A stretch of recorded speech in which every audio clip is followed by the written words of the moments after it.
नमस्कार साथियों, स्वागत है आप सभी का हमारे चैनल जीएस आज़ाद हिंद पर। दोस्तों, आप लोग कैसे हैं? साथियों, आज हम लाए हैं आपके लिए बहुत ही इम्पोर्टेंट क्लास जो सभी प्रतियोगिता एग्जाम के लिए बहुत ही यूज़फुल रहने वाली है। लाए हैं आज 100 इतिहास के इम्पोर्टेंट प्रश्न जो हर एग्जाम में बार-बार पूछे जाते हैं। दोस्तों, आपसे निवेदन है कि प्लीज़ वीडियो के अंत तक आप ज़रूर देखें। इसी क्लास से कम 5 प्रश्न हर एग्जाम में आना अनिवार्य है। आप मुझसे लिख लीजिए। तो चलिए दोस्तों, शुरू करते हैं। आज का पहला प्रश्न हमारा, यूरोपियनों में से कौन स्वतंत्रता पूर्व भारत में व्यापारी के रूप में सबसे अंत में आए? साथ ही उसका करेक्ट आंसर है फ्रांसीसी, यानी सबसे लास्ट में जो है वो फ्रांसीसी आए थे भारत में। ठीक है। अगला प्रश्न है साथियों कि भारत का बादशाह उस समय कौन था जब ब्रिटेन की ईस्ट इंडिया कंपनी की स्थापना हुई थी? इसका करेक्ट आंसर है साथियों अकबर था। ठीक है, अकबर था जब ब्रिटिश ईस्ट इंडिया कंपनी की स्थापना हुई थी। तो उस वक्त जो है भारत का शासक यानी बादशाह जो अकबर था। ठीक है, अकबर था। आप इसका जरूर याद रखिएगा, कॉपी में नोट डाउन करते रहिएगा। अगला प्रश्न दोस्तों, 15 अगस्त 1947 के बाद भी भारत का कौन सा भाग पुर्तगाल के अधीन रहा है, कब्जे में रहा है?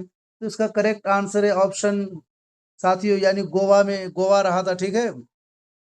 अगला प्रश्न दोस्तों, लंदन में ब्रिटिश ईस्ट इंडिया कंपनी के गठन के समय भारत में कौन बादशाह था?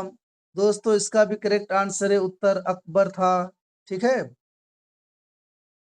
अगला प्रश्न है दोस्तों, पांचवा प्रश्न है, भारत में फ्रांसीसियों ने अपना सबसे पहला कारखाना कहाँ लगाया गया? साथ ही ये भी इम्पोर्टेंट क्वेश्चन है, प्लीज जरूर याद रखिएगा। यानी भारत में फ्रांसीसियों ने अपना सबसे पहला कारखाना कहाँ लगाया था, कहाँ खोला था? इसका करेक्ट आंसर है ऑप्शन साथियों सूरत। ठीक है, सूरत में खोला था। अगला प्रश्न दोस्तों, कौन सा युद्ध निर्णायक युद्ध था जिसमें फ्रांसीसी हार गए और अंग्रेज की सर्वोच्चता स्थापित हो गई? इसका करेक्ट आंसर है साथियों यानी वांडीवाश का युद्ध। ठीक है, यानी वांडीवाश का युद्ध कब हुआ था? 1760 में, जरूर याद रखेगा। 1760 में जो है वांडीवाश का युद्ध हुआ था। अंग्रेज जीत गए थे, फ्रांसीसी हार गए थे। अगला प्रश्न 7वां नंबर दोस्तों, पुर्तगालियों की पहली फैक्ट्री कालीकट में 1700 ईस्वी में किसने स्थापित की? साथियों, तो इसका करेक्ट आंसर है वास्को डी गामा ने किया। ठीक है, वास्को डी गामा ने किया पुर्तगाली की पहली फैक्ट्री कालीकट में। ठीक है, जरूर याद रखिएगा। अगला प्रश्न है, डचों ने अपनी पहली फैक्ट्री 1605 ईस्वी में कहाँ स्थापित किया? दोस्तों, ये सारे बहुत ही इंपॉर्टेंट क्वेश्चन है, प्लीज जरूर याद रखिएगा। डचों ने अपनी पहली फैक्ट्री 1605 ईस्वी में कहाँ स्थापित की? इसका करेक्ट आंसर साथियों मछलीपट्टनम। कहीं पे लिखा हो साथियों मछलीपट्टनम, कहीं पे लिखा हो मछलीपट्टनम, तो आप इसे दोनों तरफ से याद रख सकते हैं। यानी मछलीपट्टनम में सबसे पहले डचों ने कारखाना स्थापित की थी 1605 में। अगला प्रश्न है दोस्तों, ब्रिटिश ईस्ट इंडिया कंपनी का प्रथम गवर्नर कौन था? साथ ही इसका करेक्ट आंसर है ऑप्शन टॉम्स स्मिथ। ठीक है, टॉम्स स्मिथ जो है ब्रिटिश ईस्ट इंडिया कंपनी का प्रथम गवर्नर था। जरूर याद रखिएगा आप लोग। अगला प्रश्न है दोस्तों, किस जहांगीर ने खान की उपाधि से सम्मानित किया? साथियों, तो इसका करेक्ट आंसर है हॉकिंस। यानी हॉकिंस को जहांगीर ने जो है खान की उपाधि से सम्मानित किया। यह भी आपके लिए बहुत इंपॉर्टेंट हो जाता है। आपका एग्जाम में प्रश्न आ जाएगा कि किसे जहांगीर ने खान की उपाधि से सम्मानित किया, तो आपका आंसर होना चाहिए हॉकिंस को किया। ठीक है साथियों। अगला प्रश्न है, प्रथम कर्नाटक युद्ध का कौन सा तात्कालिक कारण था? ठीक है, तो इसका करेक्ट आंसर है साथियों यानी अंग्रेजों द्वारा फ्रांसीसी जहाजों का अधिग्रहण। ठीक है, ये जरूर याद रखिएगा। अगला प्रश्न है दोस्तों, उस क्षेत्र की पहचान करें जहां से यूरोप वासियों को सर्वोत्तम शोरा और अफीम प्राप्त होता था। साथ ही इसका करेक्ट आंसर है बिहार। बिहार से जो है सर्वोत्तम शोरा और अफीम प्राप्त होता था। ये जरूर याद रखिएगा। अगला प्रश्न दोस्तों, भारत में 1613 ईस्वी में अंग्रेजों ने अपनी पहली फैक्ट्री कहाँ स्थापित की थी? करेक्ट आंसर है सूरत में सबसे पहले। अंग्रेजों ने 1613 में अपनी जो है फैक्ट्री स्थापित की थी। 14वां प्रश्न है दोस्तों, जिस एक शासक ने ईस्ट इंडिया कंपनी को दीवानी प्रदान की थी वो कौन था? साथ ही इसका करेक्ट आंसर है शाह आलम द्वितीय। ठीक है, शाह आलम द्वितीय जो है ईस्ट इंडिया कंपनी को दीवानी प्रदान की थी, जरूर याद रखिएगा। 15वां प्रश्न है, बंगाल की फैक्ट्री में से यानी बंगाल की फैक्ट्री में से एक जो पुर्तगालियों द्वारा स्थापित की गई थी वो कौन सा शहर था? साथियों हुगली था। ठीक है, यानी पुर्तगालियों ने जो बंगाल में फैक्ट्री की स्थापना की थी, कौन सी जगह थी? तो हुगली आपका करेक्ट आंसर होगा। 16वां प्रश्न है दोस्तों, एक द्वीप पर निर्मित भारत का बड़ा नगर कौन सा है? यह भी आपके लिए इंपॉर्टेंट क्वेश्चन हो जाता है। साथियों, एक द्वीप पर निर्मित भारत का बड़ा नगर कौन सा है? आपका करेक्ट आंसर होगा साथियों ऑप्शन यानी मुंबई। ठीक है, यानी मुंबई जो है एक द्वीप पर निर्मित भारत का सबसे बड़ा महानगर है, इसे जरूर याद रखिएगा। अगला प्रश्न है, 18वीं सदी में लड़े गए युद्ध का सही कालानुक्रम कौन सा है? साथ ही इसका करेक्ट आंसर होगा अंबर युद्ध, पलासी युद्ध, वांडी वाश युद्ध और बक्सर युद्ध।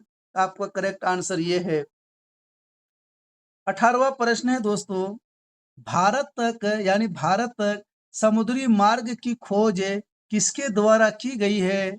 साथियों, तो इसका करेक्ट आंसर होगा पुर्तगालियों द्वारा। ठीक है, पुर्तगालियों द्वारा जो है समुद्री मार्ग की खोज के द्वारा हुई है। ठीक है, यानी पुर्तगाली लोग जो आए थे तो समुद्री मार्ग से आए थे, उसके द्वारा खोजी गई थी। ठीक है, तो किसके द्वारा?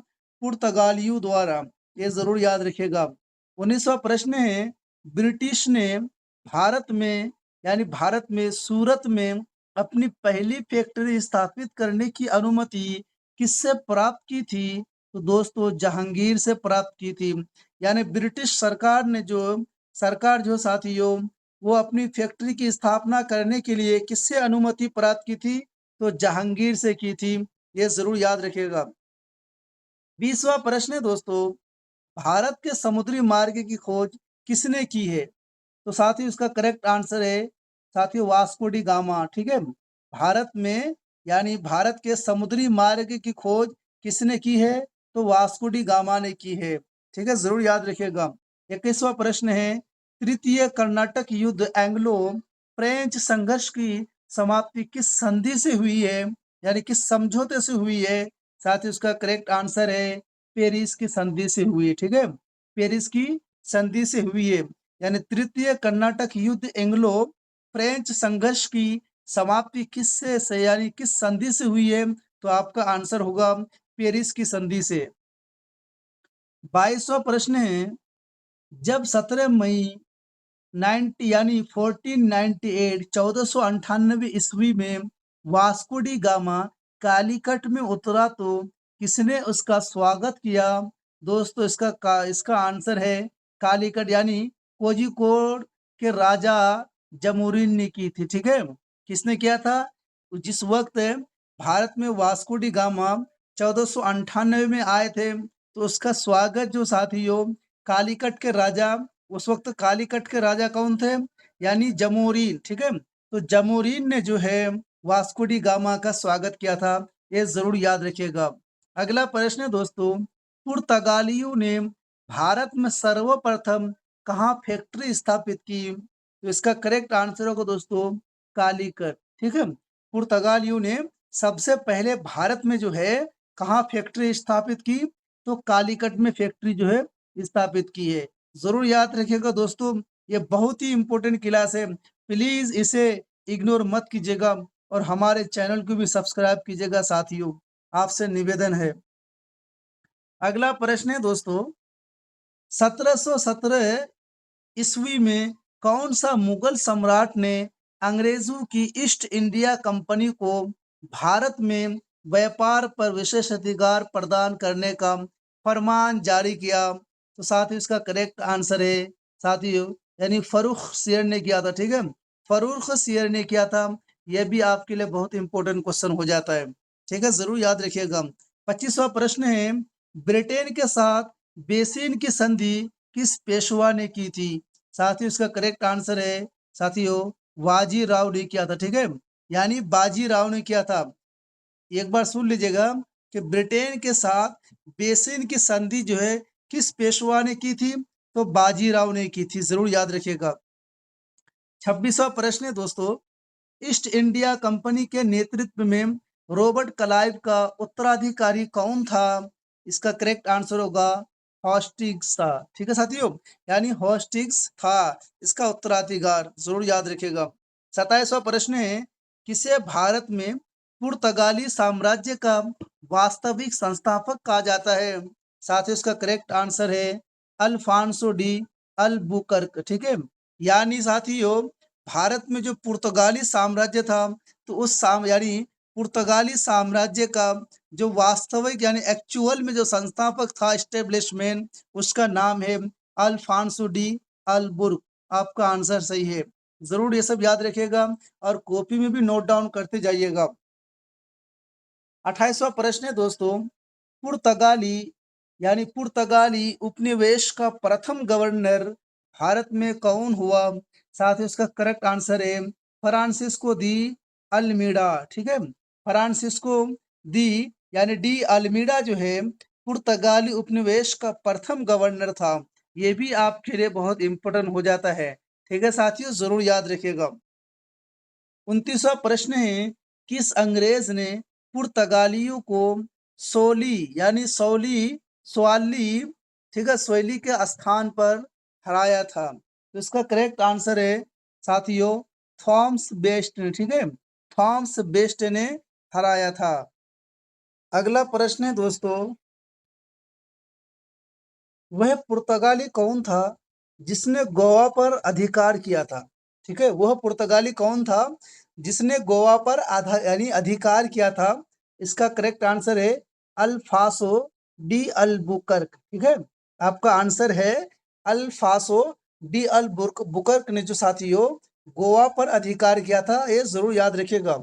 अगला प्रश्न 31वां, भारत में ईस्ट इंडिया कंपनी का पहला गवर्नर जनरल कौन था? तो इसका करेक्ट आंसर है वारेन हेस्टिंग, ठीक है, भारत में ईस्ट इंडिया कंपनी का जो पहला गवर्नर था उसका नाम था वारेन हेस्टिंग। अगला प्रश्न है दोस्तों, कि यूरोपियन ने भारत में सबसे पहले अपना व्यापार फैलाया और प्रभावित किया? तो पुर्तगाली वर्ष में, ठीक है, ये आपका आंसर पुर्तगाली वर्ष। साथियों 33वां प्रश्न है, 1458 यानी 1498 1498 ईस्वी में वास्को डी गामा भारत में कहाँ उतरा था? इसका करेक्ट आंसर है कालीकट में उतरा था, ठीक है। अगला प्रश्न 34वां दोस्तों, वास्को डी गामा कहाँ का रहने वाला था? तो आपका आंसर होगा पुर्तगाल का रहने वाला था। 35वां प्रश्न है, वह अंग्रेज जिसने सम्राट जहांगीर के दरबार में आकर भेंट किया था यानी मीट किया था, मुलाकात किया था, तो वो कौन था? साथियों तो सर टॉम्स रो था, ठीक है, यानी वह अंग्रेज जिसने सम्राट जहांगीर के दरबार में आकर भेंट किया था उसका नाम था साथियों सर टॉम्स रो, जरूर याद रखिएगा। 36वां प्रश्न है दोस्तों, गोवा दमन और द्वीप का, है ना, उपनिवेशकरण मूलत किसके द्वारा किया गया था? तो इसका करेक्ट आंसर होगा साथियों पुर्तगाली द्वारा किया गया था, ठीक है, पुर्तगाली द्वारा किया गया था। 37वां प्रश्न है, अल-बुकर्क ने गोवा को 1510 ईस्वी में यानी किससे छीन लिया? ठीक है, कहने का मतलब है कि अल-बुकर्क ने गोवा का 1510 ईस्वी में किससे छीन लिया था? ठीक है, तो इसका करेक्ट आंसर होगा बीजापुर के सुल्तान से, ठीक है, और बीजापुर के सुल्तान से जो ना साथियों अल-बुकर्क ने 1510 में गोवा छीन लिया था, ठीक है, इसे जरूर याद रखिएगा। 38वां प्रश्न है, पुर्तगाली ईस्ट इंडिया कंपनी कब स्थापित हुई थी? तो इसका करेक्ट आंसर है 1498 में हुई थी, ठीक है। 39वां प्रश्न है, ब्रिटिश ईस्ट इंडिया कंपनी कब स्थापित हुई थी? साथ ही ये पुर्तगाली है, ठीक है, और 39वां है ब्रिटिश, ठीक है। तो ब्रिटिश ईस्ट इंडिया कंपनी कब स्थापित हुई थी? इसका करेक्ट आंसर है 1600 ईस्वी में हुई थी। 40वां प्रश्न है दोस्तों, डच ईस्ट इंडिया कंपनी कब स्थापित हुई थी? साथियों, तो 1602 ईस्वी में हुई थी। ये सारे इंपॉर्टेंट क्वेश्चन हैं, पूरी क्लास आपके लिए बहुत ही इंपॉर्टेंट रहने वाली हिस्ट्री के माध्यम से, तो आप प्लीज जरूर याद रखिएगा, ठीक है। तो डच ईस्ट इंडिया कंपनी कब स्थापित हुई थी? 1602 ईस्वी में हुई थी, ठीक है। 41वां प्रश्न है, फ्रेंच ईस्ट इंडिया कंपनी की यानी कंपनी का विस्थापित कब हुई थी यानी की गई थी? तो 1664 ईस्वी में की गई थी, जरूर याद रखिएगा। 42वां प्रश्न है, आधुनिक भारत में हिंदू धर्म में पहला सुधार आंदोलन कौन सा था? ठीक है, तो ब्राह्मण समाज, इसका आंसर है ब्राह्मण समाज। 43वां प्रश्न है, ब्राह्मण समाज का उद्देश्य क्या था? साथियों, करेक्ट आंसर है एक ईश्वरवाद का प्रचार करना, यानी एक ही ईश्वर का जो है प्रचार करना, यही ब्राह्मण समाज का उद्देश्य था, ठीक है। 44वां प्रश्न है, मुख्यतः यानी किसके प्रयास से सती प्रथा का उन्मूलन हुआ? ठीक है, यानी किसके प्रयास से, कोशिश से जो है सती प्रथा का बिल्कुल खात्मा हो गया? तो इसका करेक्ट आंसर साथियों राजा राम मोहन राय। ये क्वेश्चन साथियों बार बार एग्जाम में पूछे जाते हैं, आप जो है पीवाईक्यू में देख सकते हैं, ठीक है। तो सती प्रथा का उन्मूलन किसने किया? तो राजा राम मोहन राय ने किया। 45वां प्रश्न है, अलीगढ़ में स्थित मोहम्मडन एंग्लो ओरिएंटल कॉलेज की यानी कॉलेज को किसने स्थापित किया? तो इसका करेक्ट आंसर है साथियों सैयद अहमद खान ने किया, ठीक है। यानी अलीगढ़ में स्थित मोहम्मडन एंग्लो ओरिएंटल कॉलेज की यानी कॉलेज को किसने स्थापित किया है? तो सर सैयद अहमद खान ने किया है। अब साथियों ये मुस्लिम अलीगढ़ सिटी यानी मुस्लिम अलीगढ़ यूनिवर्सिटी बन चुका है, ठीक है। ये पहले जो है मोहम्मद यानी मोहम्मडन एंग्लो ओरिएंटल कॉलेज के नाम से जाना जाता था। 46वां प्रश्न है दोस्तों, आर्य समाज किसके विरुद्ध है? ठीक है, यानी आर्य समाज किसके अगेंस्ट है? इसका करेक्ट आंसर है दोस्तों धार्मिक अनुष्ठान वो मूर्ति पूजा, ठीक है। इसका आपका करेक्ट आंसर है किसके विरुद्ध है वो अगेंस्ट? धार्मिक अनुष्ठान व मूर्ति पूजा। तो इससे पता चला दोस्तों कि आर्य समाज यानी आर्य के दौर में मूर्ति की पूजा नहीं होती थी, ठीक है, जरूर याद रखिएगा। 47वां प्रश्न है, युवा बंगाल आंदोलन का नेता कौन था? ठीक है, जो युवा बंगाल आंदोलन के नेता कौन थे? तो इसका करेक्ट आंसर होगा दोस्तों हेनरी विवियन डेरोजियो, ठीक है। इसका करेक्ट आंसर है, नाम थोड़ा हार्ड है, जरूर याद रखिएगा। हेनरी विवियन डेरोजियो जो है बंगाल आंदोलन के नेता थे।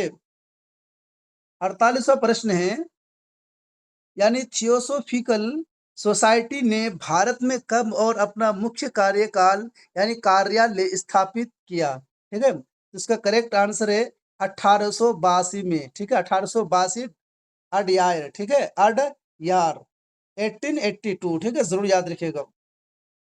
अगला प्रश्न साथियों 49 हुआ, किसी समय महात्मा गांधी यानी महात्मा गांधी के सहयोगी रहे, ठीक है, यानी किस समय महात्मा गांधी के सहयोगी रह चुके, पर उसने अलग होकर एक अमूल यानी परिवर्तनवादी आंदोलन जिसका नाम आत्मसम्मान आंदोलन था, साथियों आत्मसम्मान आंदोलन था, चलाने वाले कौन थे? साथियों इसका करेक्ट आंसर होगा ई.वी. रामास्वामी नायकर, ठीक है, ई.वी. रामास्वामी नायकर, ठीक है, इसका नाम था। यानी महात्मा गांधी के साथ कुछ समय तक इन्होंने सहयोग किए महात्मा गांधी के, उसके बाद आगे चलकर जो साथियों ये एक आंदोलन किया है जिसका नाम है आत्मसम्मान आंदोलन, ठीक है। तो इसको आत्मसम्मान आंदोलन चलाने वाले का नाम क्या था? तो ई.वी. रामास्वामी नायकर, जरूर याद रखिएगा। अगला प्रश्न साथियों 50वां, वर्ष 1829 ईस्वी में सती प्रथा का उन्मूलन किसके द्वारा किया गया था?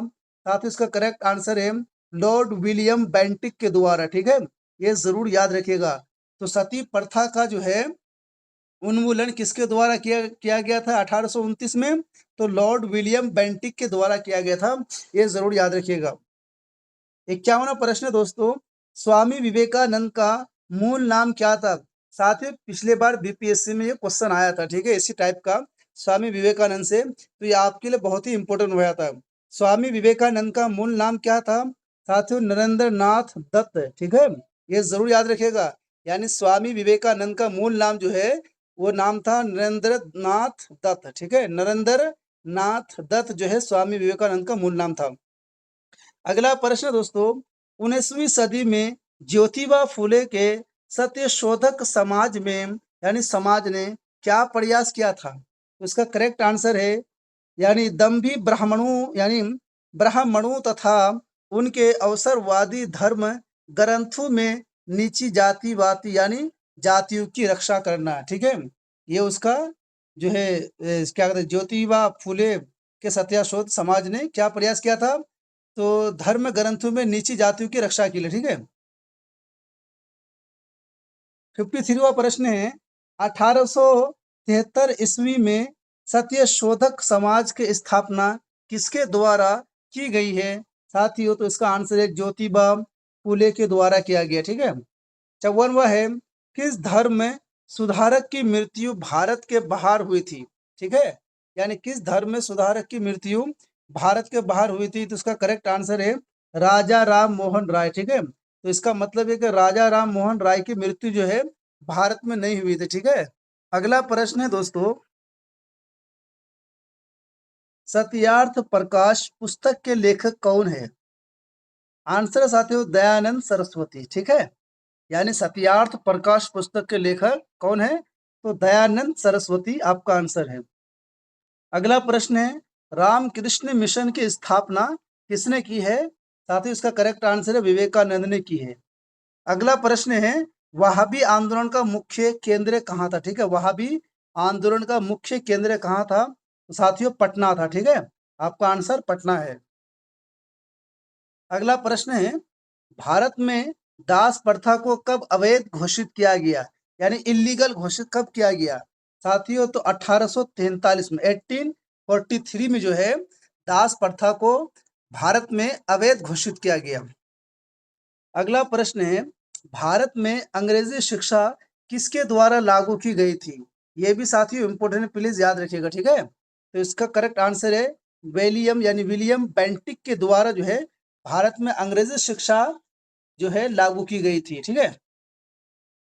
60वां प्रश्न है, यानी वेदों में संपूर्ण सच्चाई निहित है, यह व्याख्या किसके द्वारा की गई है? तो इसका करेक्ट आंसर है स्वामी दयानंद द्वारा, ठीक है। अगला प्रश्न है दोस्तों, महाराष्ट्र का सुकरात किसे कहा जाता है? तो इसका करेक्ट आंसर है महादेव गोविंद रानाडे, ठीक है, यानी महादेव गोविंद रानाडे को जो है महाराष्ट्र का सुकरात कहा जाता है। अगला प्रश्न है, स्वामी विवेकानंद किस स्थान पर हुए धार्मिक सम्मेलन से प्रसिद्ध हुए? साथियों इसका है यानी शिकागो, ठीक है, आंसर है शिकागो। अगला प्रश्न है, राजा राममोहन राय ने अपने असाधारण काम की खातिर भारतीय इतिहास में अपनी पहचान बनाई, उनका मुख्य काम किस दिशा में था? साथियों समाज सुधार में था, ठीक है, करेक्ट आंसर है समाज सुधार में। अगला प्रश्न है, अलीगढ़ मुस्लिम विश्वविद्यालय की स्थापना किसने की थी? साथियों सैयद अहमद खान ने की थी, ठीक है, सैयद अहमद खान ने की थी। अगला है, किसे आधुनिक भारत का जनक कहते हैं? यह भी इंपॉर्टेंट क्वेश्चन है, बार बार रिपीटेड है, ठीक है साथियों। तो किसे आधुनिक भारत का जनक कहते हैं? तो राजा राम मोहन राय को, ठीक है, राजा राम मोहन राय को जो है आधुनिक भारत का जनक कहते हैं। अगला प्रश्न है दोस्तों, कन्याकुमारी का रॉक मेमोरियल किसके लिए यानी समर्पित है? तो इसका करेक्ट आंसर है स्वामी विवेकानंद, ठीक है, स्वामी विवेकानंद। अगला है, स्वामी दयानंद सरस्वती का मूल नाम क्या था? साथ ही तो मूल शंकर नाम था इसका, ठीक है, मूल शंकर नाम था।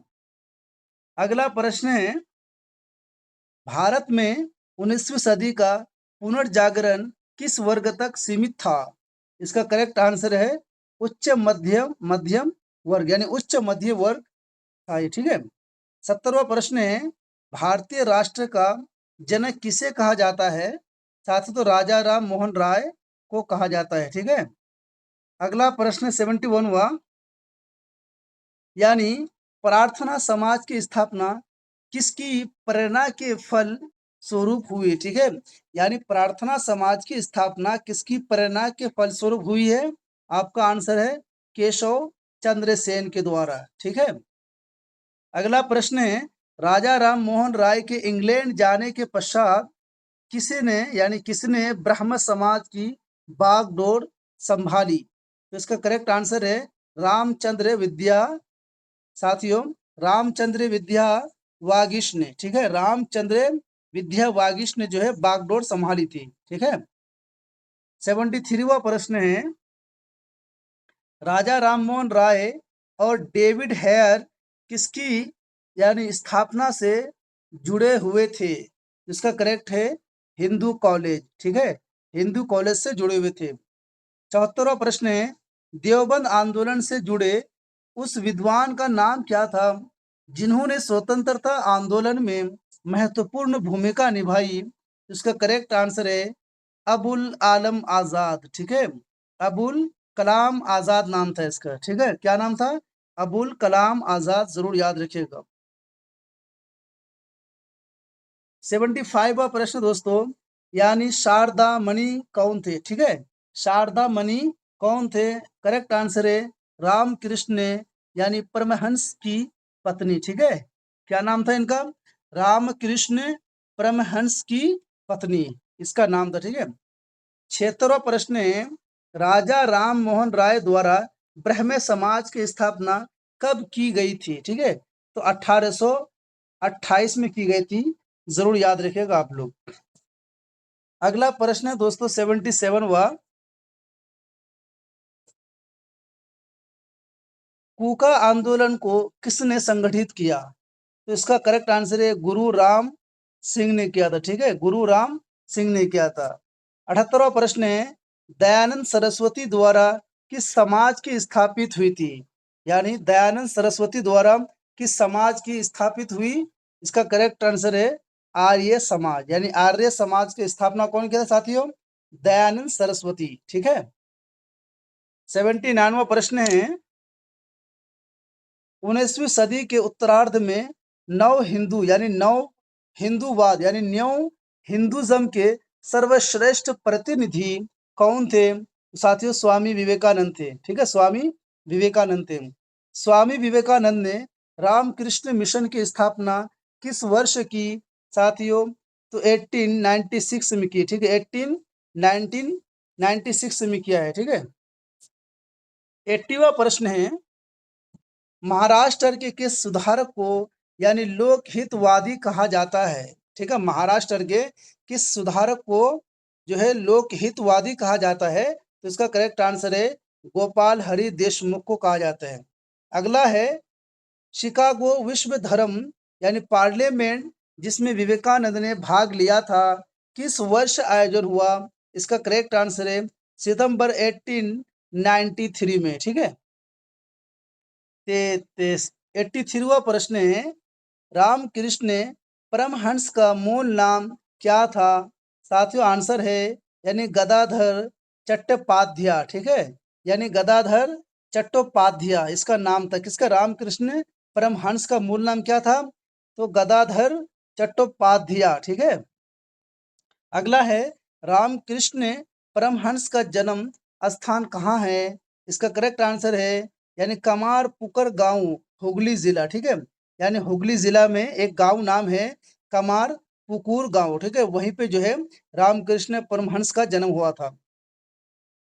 85वां प्रश्न है कि रामकृष्ण मिशन का मुख्यालय कहाँ स्थित है? साथ ही वेल्लूर ब्रह्म समाज। ठीक है, यानी वेल्लूर में जो इसका मुख्यालय स्थित है ये ब्रह्म समाज। ठीक है, अगला है, किस सिद्धांत पर आधारित है? यानी किस सिद्धांत पर आधारित है? तो एकेश्वरवाद पर इसका जो सिद्धांत है वो है। ठीक है, एकेश्वरवाद यानी जो है कि ईश्वर एक ही है। ठीक है, इस पर इसका जो है ना सिद्धांत है। 87वां प्रश्न है, देव समाज का संस्थापक कौन था? यानी देव समाज का संस्थापक कौन था साथियों? तो इसका आंसर है शिव नारायण यानी अग्निहोत्री। ठीक है, शिव नारायण अग्निहोत्री जो है देश समाज का संस्थापक था। अगला साथियों 88वां के राधा स्वामी सत्य संघ के संस्थापक कौन थे? ठीक है, राधा स्वामी सत्य संघ यानी सत्संग के संस्थापक कौन थे? तो इसका करेक्ट आंसर है साथियों यानी शिव दयाल साहब। ठीक है, शिव दयाल साहब इसके संस्थापक थे। अगला है फारसी साप्ताहिक मिरात उल अखबार को प्रकाशित कौन करते थे? इसका करेक्ट आंसर है राजा राम मोहन राय। ठीक है, यानी फारसी साप्ताहिक मिरात उल अखबार को प्रकाशित कौन करते थे? तो राजा राम मोहन राय करते थे। ठीक है, 90वां प्रश्न है बाल विवाह प्रथा को नियंत्रित करने के लिए 1872 के सिविल मैरिज एक्ट ने लड़कियों के विवाह को न्यूनतम उम्र क्या निर्धारित किया? तो साथियों 14 वर्ष जो है न्यूनतम उम्र जो है लड़कियों की शादी के लिए निर्धारित किया गया था। कब किया गया था?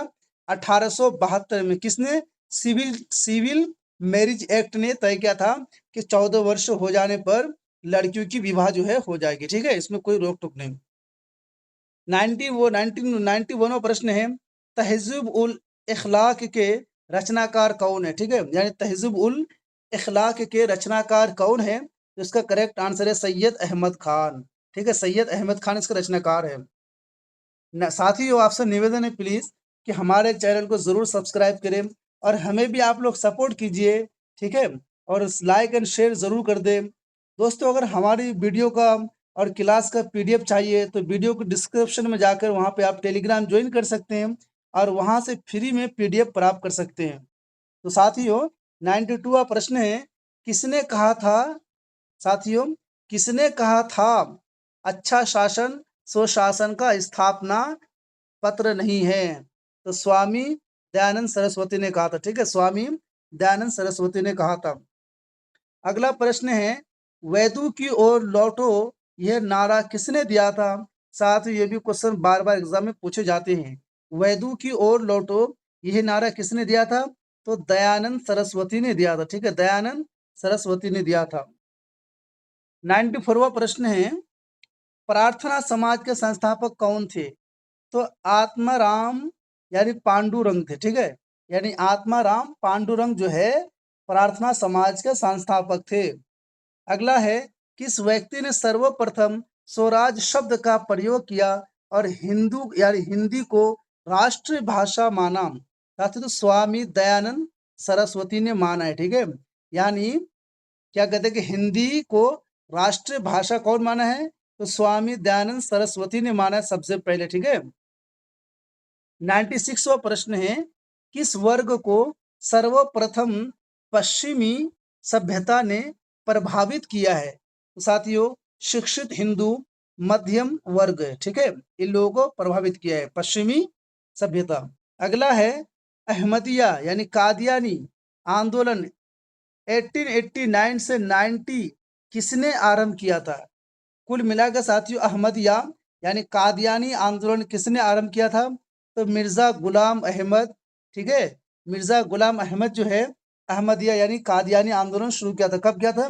1889 से 90 तक। ठीक है, 98वां प्रश्न दोस्तों किसने विवेकानंद को आधुनिक राष्ट्रीय आंदोलन का आध्यात्मिक पिता की संज्ञा दी है? साथियों सुभाष चंद्र बोस ने दिया। ठीक है, ये बहुत ही इंपॉर्टेंट क्वेश्चन रहता है आपके लिए एग्जाम के लिए। ठीक है, जरूर याद रखिएगा आप लोग। अगला प्रश्न है दोस्तों भारतीय यानी भारतीय पुनर्जागरण आंदोलन को यानी के पिता कौन है? यानी भारतीय पुनर्जागरण आंदोलन के पिता कौन थे? तो राजा राम मोहन राय थे। ठीक है, साथियों हमारा लास्ट प्रश्न है प्लीज आप हमारे चैनल को जरूर सब्सक्राइब कीजिएगा। आज ये हमारा पहली क्लास थी। ठीक है, उम्मीद है कि आपके लिए जितने भी हिस्ट्री के क्वेश्चन बनने की संभावना है और एग्जाम में आने की संभावना है सारे क्वेश्चन को हम अपनी क्लास में लाए और आप तक पहुंचाए। साथियों तो इसके लिए आपको क्या करना है? सिर्फ एक ही काम करना है कि चैनल को सब्सक्राइब कीजिएगा और वीडियो को पूरी वॉच कीजिएगा और दोस्तों तक भी शेयर कीजिएगा ताकि वो स्टूडेंट जो जिनके पास किताबें नहीं हैं, जो कमज़ोर है, जिसका फाइनेंशियल कंडीशन जो है वीक है, कमज़ोर है, वो स्टूडेंट जो है क्लास देकर के अपने एग्जाम की अच्छी तैयारी कर लें। दोस्तों अगला प्रश्न है 100वां किस संगठन ने शुद्धि आंदोलन का समर्थन किया? ठीक है, यानी किस संगठन ने शुद्धि आंदोलन का समर्थन किया? इसका करेक्ट आंसर है आर्य समाज ने किया। ठीक है, तो साथियों हमारी क्लास आपको कैसी लगी प्लीज कमेंट बॉक्स में जरूर बताएं। अगर कोई आपको डाउट है तो वो भी हमें कमेंट करके जरूर बताएं। ठीक है दोस्तों, फिर मिलते हैं नेक्स्ट वीडियो में। जब तक के लिए पढ़ते रहिए, मेहनत करते रहिए, एक दिन सफलता आपकी कदम जरूर चूमेगी और अपने माँ बाप की सब यानी अपनी माँ बाप की सपनों को जरूर साकार करते रहिए। ठीक है दोस्तों, बहुत बहुत धन्यवाद।